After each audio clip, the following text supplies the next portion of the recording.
بسم اللہ الرحمن الرحیم۔ اللہم صلی علی محمد وعلی آل محمد۔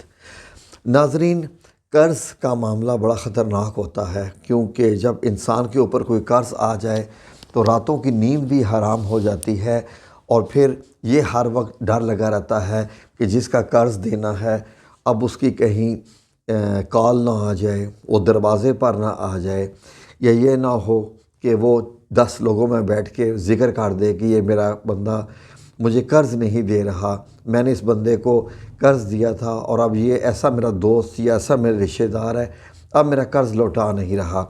تو ناظرین، ادائیگی قرض کا ایک ایسا عمل کہ اگر کوئی بندہ دل سے، نیت سے 3 دن کا عمل ہے چھوٹا سا، اگر یہ بندہ کر لے تو یقین کیجئے کہ ہو نہیں سکتا کہ اس کا قرض ادا نہ ہو، کیونکہ یہ عمل آج تک جس نے بھی کیا اس کو اللہ رب العزت نے غیبی مدد عطا فرمائی، اس کا قرضہ بھی ادا ہو گیا، اور اللہ رب العزت نے اس کی جھولیاں بھی بھر دی کہ وہ قرض لینے والا کیا، وہ قرض دینے والا ہو گیا، اس کو اللہ رب العزت نے ایسی مدد فرمائی۔ تو ناظرین، آپ کو ایک حدیث مبارک بتاتا ہوں کہ ایک حدیث مبارک نبی پاک صلی اللہ علیہ وسلم کی، اور وہ بھی کس کی بتائی ہوئی روایت، حضرت علی کرم اللہ وجہہ کی۔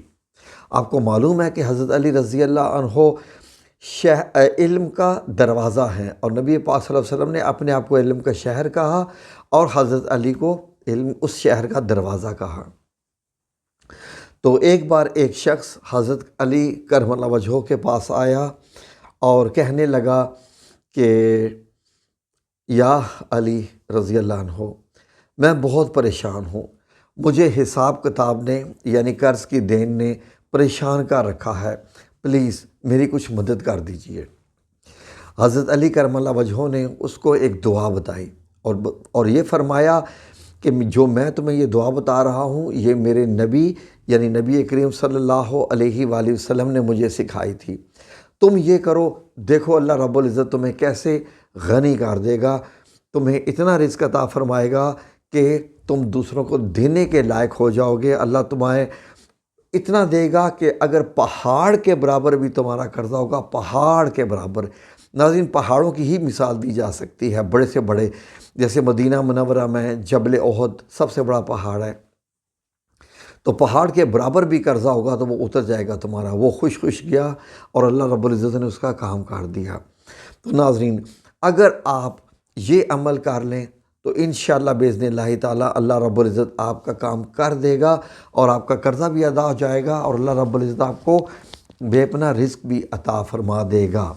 اور اس کے بعد بھی اگر نہ آپ کا قرض ہو تو سمجھ لیجئے کوئی آپ ہی میں خرابی ہے کسی نہ قسم کی، یا تو آپ کا یقین نہیں ہے اس وظیفے پہ، یا آپ اس وظیفے کو ٹیسٹ کر رہے ہیں، یا کچھ اور معاملہ ہے، کیونکہ ناظرین جو بات رسول اللہ صلی اللہ علیہ وسلم نے فرما دی اس کے آگے کچھ بھی نہیں۔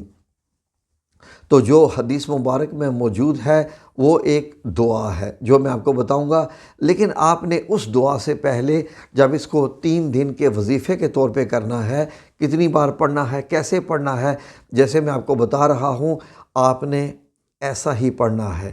اس کے بعد دیکھیں اللہ رب العزت انشاءاللہ میرا رب بڑا غفور الرحیم ہے، وہ اپنے بندے کے کبھی بھی اٹھے ہوئے ہاتھ جو ہے وہ نہیں خالی لوٹاتا ہے انشاءاللہ۔ تو آپ نے ایک پہلے قرآن پاک کی آیت پڑھنی ہے۔ وظیفہ کیسے کرنا ہے وہ یہ طریقہ سن لیجئے۔ ناظرین، آپ نے 2 نفل نماز حاجت پڑھنے ہیں، 2 نفل نماز حاجت کوئی بھی ہے، 2 رکعت آپ نے بس ادا کرنی ہے، عشاء کے بعد پڑھ لیجئے، اور چاہیں تو اس کو ظہر کے بعد پڑھ لیجئے، عصر اور مغرب کے بیچ میں نہیں پڑھنی، مغرب کے بعد پڑھ لیجئے۔ 3 دن آپ نے وقت یاد رکھ لینا ہے اور جگہ بھی یاد رکھ لینی ہے جہاں پر پڑھنے ہیں 3 دن۔ 2 رکعت کتنی لگتی ہے؟ اب کتنے ہی بندے یہ ویڈیو دیکھنی چھوڑ دیں گے، وہ کہیں گے اوہ ہو یہ دیکھو یہ ہم سے سجدے کروا رہا ہے۔ چلو کوئی ایسی ویڈیو دیکھیں، کوئی ایسا وظیفہ دیکھیں جس میں صرف ہم شف کریں اور ہمارا کام ہو جائے۔ یہ بندہ تو ہمیں جناب جی دیکھنا 2 رکعت نماز پڑھا رہا ہے، تو اب اگر یہی کام کرنا ہے تو ہم تو مطلب یہ ہے کہ ویسے ہی نہ کر لیں۔ ناظرین، اللہ نے آپ کی جھولیاں بھرنی ہیں، اللہ نے آپ کو رزق دینا ہے، اور اللہ کے سامنے 2 نفل رکعت جو نماز ہے مطلب حاجات کے وہ پڑھتے ہوئے آپ بھاگ رہے ہیں، تو سمجھ لیجئے کہ پھر اللہ رب العزت نے ٹھیک کسی بندے کو ایسے مقام پہ رکھا ہوا ہے کہ وہ قرض دار ہی رہے۔ تو ناظرین، آپ سے گزارش ہے کہ 2 رکعت نماز حاجات آپ نے پڑھنے ہیں، اور اس کے بعد آپ نے 2 رکعت پڑھنے کے بعد 3 دن ہیں جی 3 دن میں آپ روزانہ 4 گھنٹے ٹک ٹاک کو دے دیتے ہیں، فیس بک کو، تو کیا یہ آپ 3 منٹ نہیں دے سکتے؟ میکسیمم 5 منٹ لگیں گے، چلیں 5 منٹ سمجھ لیجئے۔ 2 رکعت آپ نے نماز حاجات ادا کی، اب آپ مصلی پہ بیٹھے بیٹھے آپ نے 11 بار درود پاک پڑھنا ہے۔ کیا مشکل ہے؟ آپ کا ہی فائدہ ہے۔ ناظرین، آپ نے یہ عمل اب جب 2 رکعت نماز حاجات پڑھ لی تو آپ نے 11 بار درود پاک پڑھنا ہے، اور 11 بار درود پاک پڑھنے کے بعد ایک بار یہ آیت پڑھنی ہے، ایک بار صرف یہ آیت پڑھنی ہے۔ اور اس کے بعد کیا کرنا ہے میں بتاتا ہوں۔ آیت کون سی ہے؟ آپ کی اسکرین پہ لکھی ہوئی آ رہی ہے، اللہم ربنا انزل علینا مائدۃ